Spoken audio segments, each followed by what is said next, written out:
It is a foundational belief, almost a sacred promise, that when you raise your right hand and commit to defending the fundamental liberties of this nation, the nation commits to defending you and your family in return, long after the uniform is folded and stored away. Yet that commitment, that deeply embedded social contract, is often far more fragile than we care to admit, resting not on immutable principle but on annual appropriations, shifting political winds, and the constant, relentless pressure of budgetary scrutiny, which means that the protections veterans rely upon daily, the very scaffolding of their post-service lives, are not etched in stone, but are written in legislative ink that can, and often does, fade, change, or disappear entirely with little more than a whisper of debate and a swift, decisive vote, leaving millions scrambling to understand why the safety net they were promised suddenly has gaping, perilous holes, and it is precisely because of this vulnerability, this quiet, insidious threat lurking in the bureaucratic shadows, that we must urgently examine 7 critical veteran protections, the pillars of stability for the service community that are currently facing existential threats and could genuinely vanish without so much as a formal warning, leaving a vacuum of support that would fundamentally alter the trajectory of millions of American lives. The first, and arguably the most structurally critical protection under constant siege, is the intricate, decades-old framework of the VA Disability Rating System, specifically the Schedule for Rating Disabilities, SCRD, a seemingly impenetrable document codified in Title 38 of the Code of Federal Regulations, which dictates the precise percentage assigned to every service-connected ailment, from the most minor orthopedic issue to the most complex neurological disorder. Yet this system, which provides the financial backbone for veterans unable to work due to service-related injuries, is perpetually targeted for what budget hawks benignly term modernization or streamlining, terms that, in the cold, hard reality of legislative maneuvering, almost invariably translate to cost reduction through the manipulation of rating criteria, a process that, if implemented, could instantaneously deflate the value of established claims and fundamentally redefine what constitutes total disability for hundreds of thousands of recipients, forcing them into a precarious financial position they believed they had secured for life. The current system, despite its bureaucratic flaws and sometimes glacial pace, operates under the principle of compensation based on average impairment to earning capacity, a concept established after the World Wars, where specific diagnostic codes correspond to specific percentages of impairment, creating a relatively predictable, if complex, method for calculating benefits. For example, a veteran with severe recurrent migraine headaches might be rated at 50% if the attacks are very frequent and completely prostrating, requiring extended periods of rest, but if the SCRD is modernized, as has been repeatedly proposed by various governmental oversight bodies looking for efficiencies, those criteria could be tightened, demanding higher frequency, longer duration, or more restrictive proof of prostration, potentially dropping that 50% rating to 30% or even 10%, an immediate, devastating cut in monthly compensation that could easily mean the difference between paying the mortgage and facing foreclosure, especially for veterans who are already older, facing higher health care costs, and whose service-connected conditions have prevented them from building robust secondary retirement incomes. The danger lies not just in the numerical reduction, but in the shift of philosophical approach, moving away from compensating for the potential loss of earning capacity to demanding proof of actual current employment hardship. A subtle but profound change that would place the burden of proof squarely back on the disabled veteran to prove their inability to maintain substantial gainful employment, a standard far higher and far more difficult to meet than the current compensation model, threatening the stability of every veteran currently receiving compensation for conditions like chronic pain, PTSD, or complex orthopedic issues that do not strictly prevent them from sitting at a desk, but severely limit their overall quality of life and future professional prospects, demonstrating how a simple, seemingly technical rewrite of a regulatory schedule could unleash a financial tsunami across the entire veteran support infrastructure, making this protection perhaps the most vulnerable to stealth attacks masked as necessary bureaucratic improvement. Moving beyond direct financial compensation, the second major protection facing quiet erosion is the enduring yet economically sensitive BAR VA Home Loan Guarantee Program. A cornerstone of the American dream for veterans since the post-World War II era, which allows eligible service members, veterans, and surviving spouses to obtain mortgages with extremely favorable terms, often requiring zero down payment, eliminating the need for private mortgage insurance, PMI, and offering competitive interest rates because the Department of Veterans Affairs guarantees a portion of the loan to the lender, thereby mitigating the lender's risk. This guarantee is not a loan itself, but a federal promise that makes veterans highly desirable borrowers even without significant savings for a down payment. A critical advantage in today's hyper-competitive and expensive housing market, especially for younger veterans transitioning out of service who often lack the accumulated capital required for conventional down payments. Yet this program, precisely because it is tied to the volatile housing market and represents a significant contingent liability on the federal balance sheet, is constantly scrutinized by financial watchdogs and privatization advocates who argue the government should not be in the business of guaranteeing residential mortgages, particularly during periods of economic uncertainty or rising interest rates. The threat here is multifaceted. It could manifest as a dramatic increase in the VA funding fee, which veterans pay to utilize the guarantee, making the loan less competitive compared to conventional options, or, far more drastically, through legislative efforts to cap the guaranteed amount at levels far below the current median home price in high-cost areas, rendering the benefit effectively useless in major metropolitan zones like San Diego, Northern Virginia, or Seattle, where the average home price far exceeds current limits, forcing veterans into higher interest, conventional loans that demand 10% or 20% down, an insurmountable barrier for many.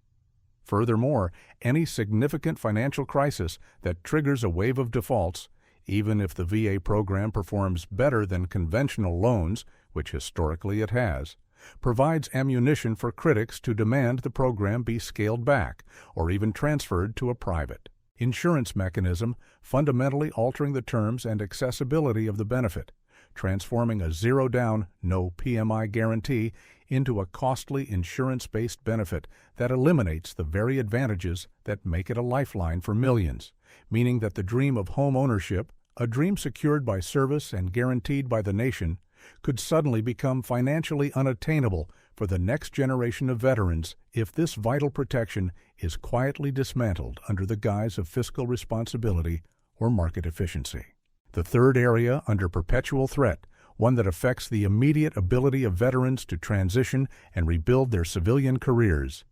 is the HAR post-9/11 GI Bill's monthly housing allowance, MHA. Often referred to as the Basic Allowance for Housing, BAH, stipend, which provides a non-taxable monthly payment to cover living expenses while the veteran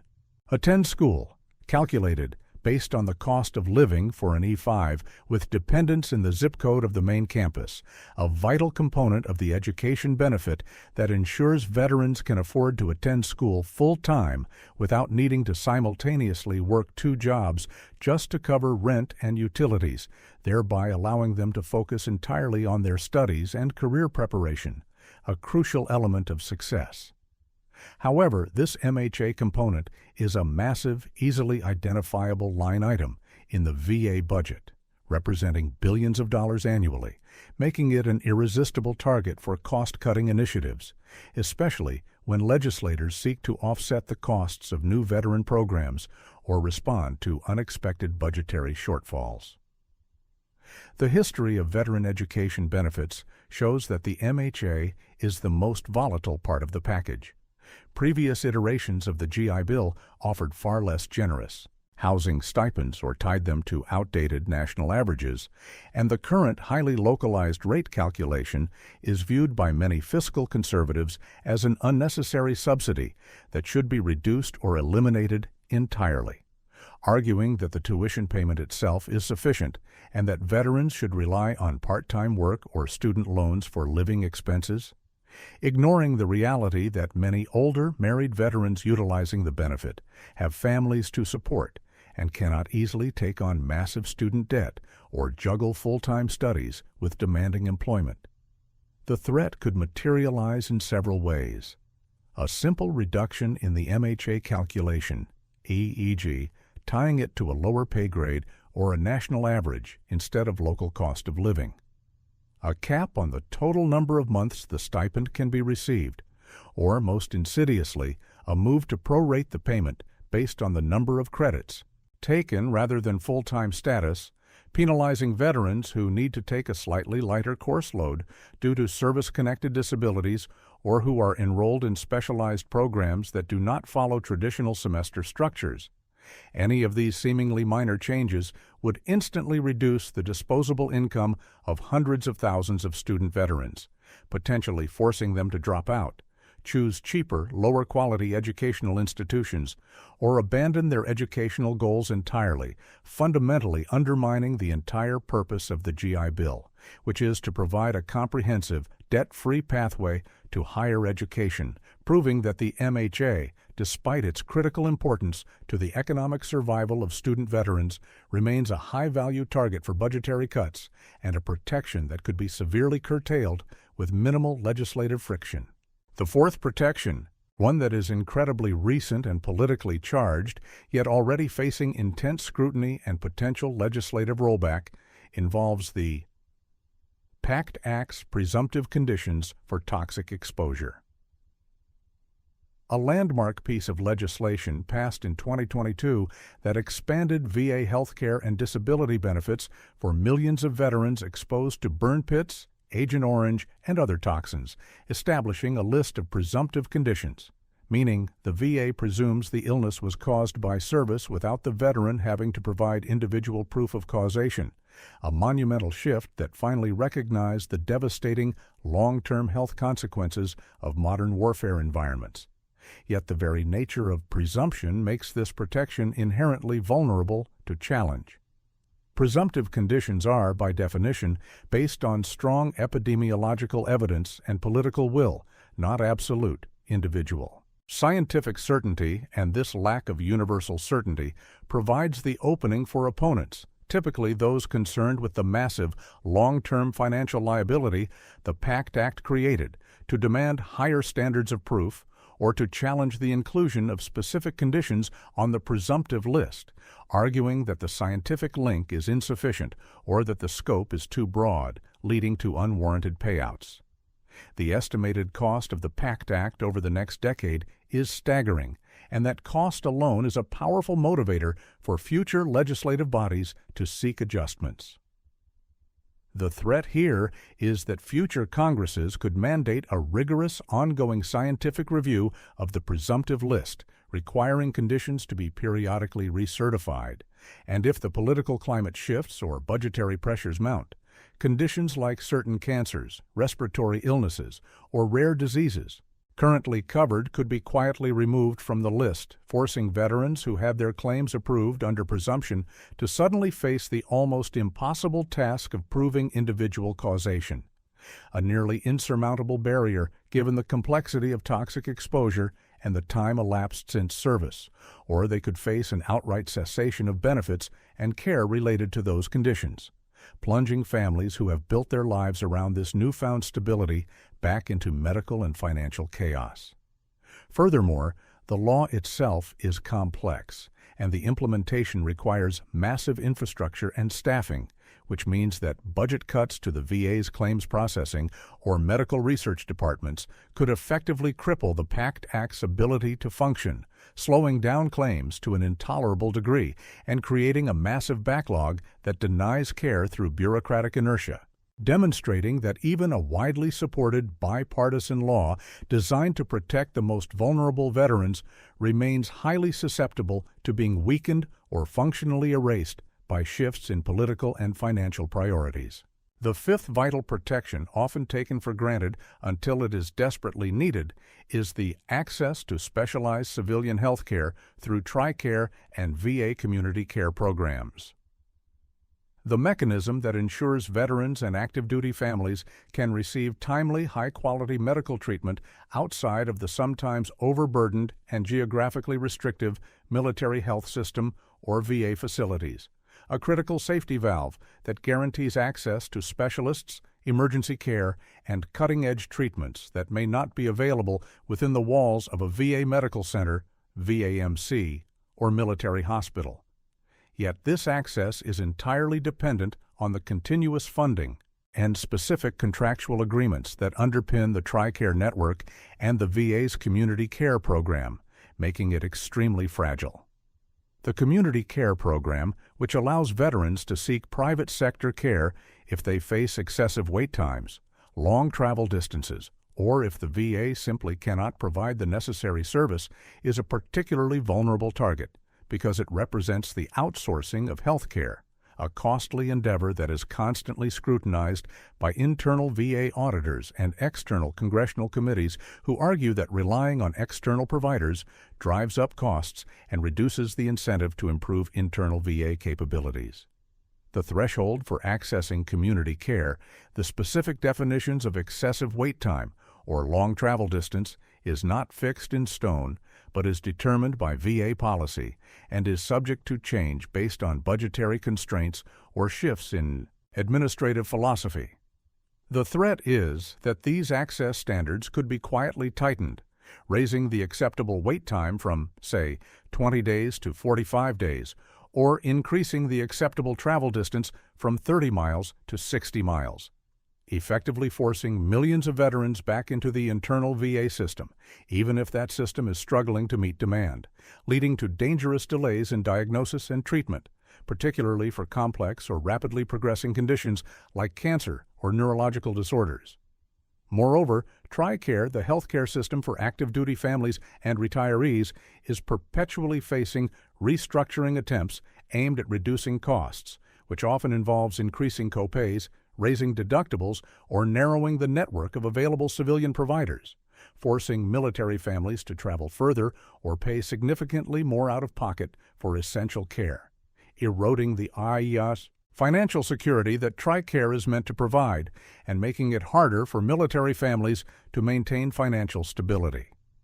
If the funding for community care is cut, or if the access standards are manipulated to restrict referrals, the protection against medical neglect due to geographic isolation or capacity overload vanishes, leaving veterans with only the internal VA system, regardless of its ability to meet their urgent needs, transforming a comprehensive promise of care into a limited, take-it-or-leave-it proposition that could have profound, life-altering consequences for those requiring immediate or specialized intervention. The sixth protection, which safeguards the careers and civilian economic viability of those who continue to serve in the reserves or National Guard, is the robust enforcement mechanism of the Uniformed Services Employment and Reemployment Rights Act, USERRA. A federal law that guarantees service members the right to return to their civilian jobs after periods of military service without loss of seniority, benefits, or status, and protects them from discrimination based on their military affiliation, a critical law that ensures civilian employers cannot penalize employees for fulfilling their military obligations. Yet a law is only as strong as its enforcement, and the enforcement of USERRA is primarily carried out by the Department of Labor, DOL, and the Office of Special Counsel, OSC, agencies whose budgets and staffing levels are perpetually at the mercy of congressional appropriations. USERRA enforcement is a complex, time-consuming process that requires specialized investigators to review detailed employment records, interview witnesses, and navigate nuanced legal arguments regarding seniority, differential pay, and reasonable accommodations, and when budgets are cut or when political priorities shift away from protecting worker rights, the DOL's Veterans Employment and Training Service, VETS, loses the capacity to effectively investigate and prosecute complaints, creating massive backlogs and delays that render the legal protection functionally inert. If a reservist is unfairly terminated or denied a promotion due to their upcoming deployment, and the DOL takes 18 months just to begin the investigation, the service member has already suffered significant financial damage, potentially lost their home, and been forced into a prolonged period of unemployment, making the eventual legal victory, if one ever materializes, a hollow consolation. The threat is not the repeal of the law itself, which would be politically impossible, but the slow, deliberate strangulation of the enforcement infrastructure. By cutting the VETS budget, reducing the number of investigators, or shifting resources away from proactive enforcement and toward other priorities, the government effectively signals to employers that USERRA violations carry little immediate risk of consequence, leading to a rise in subtle, difficult-to-prove discriminatory actions, such as being passed over for training, being assigned undesirable shifts, or facing constructive discharge, that are nearly impossible for an understaffed agency to effectively prosecute, meaning that the legal right to reemployment and non-discrimination, while technically still on the books, becomes a toothless protection that fails to shield the service member from the immediate, devastating economic consequences of employer hostility toward military service. Finally, the seventh critical protection,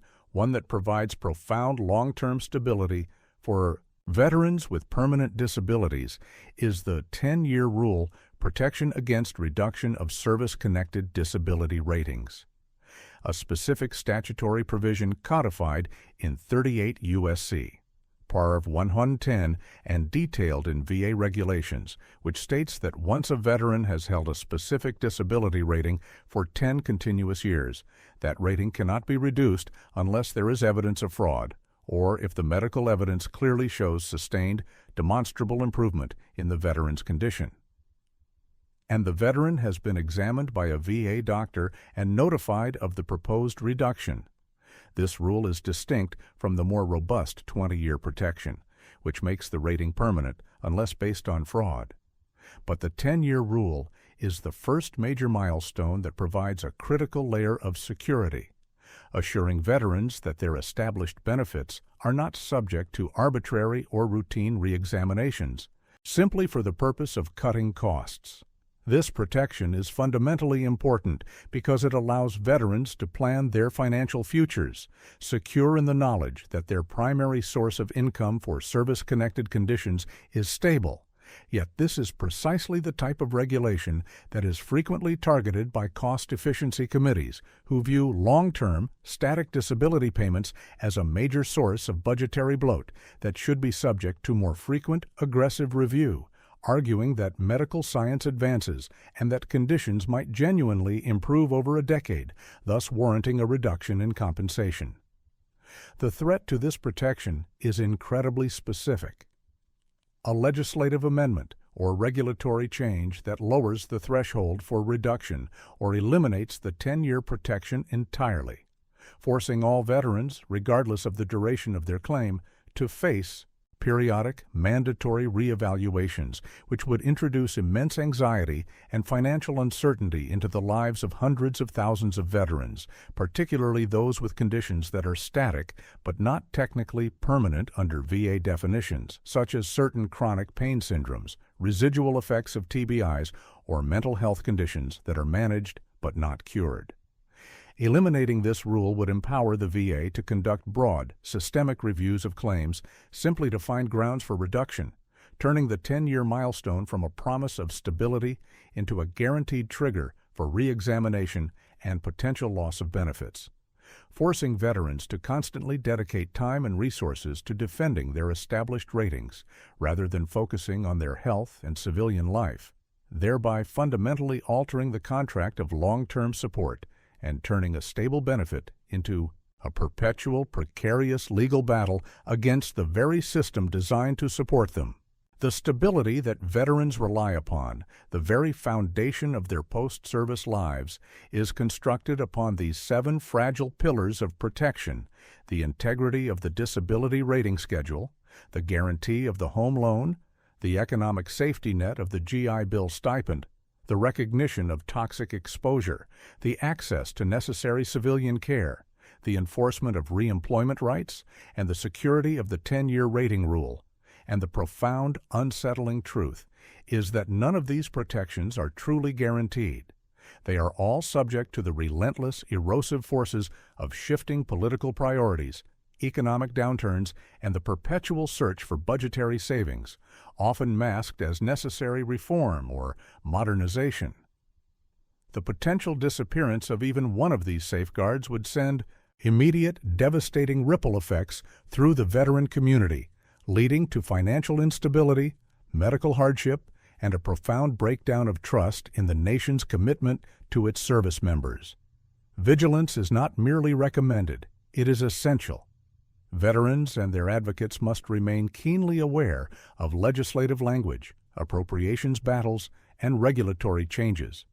understanding that the greatest threats often arrive not with a bang but with a quiet technical amendment buried deep within a massive spending bill, proving that the fight for these earned benefits is never truly over, and that the only way to ensure these vital protections endure is through constant informed advocacy and unwavering political pressure.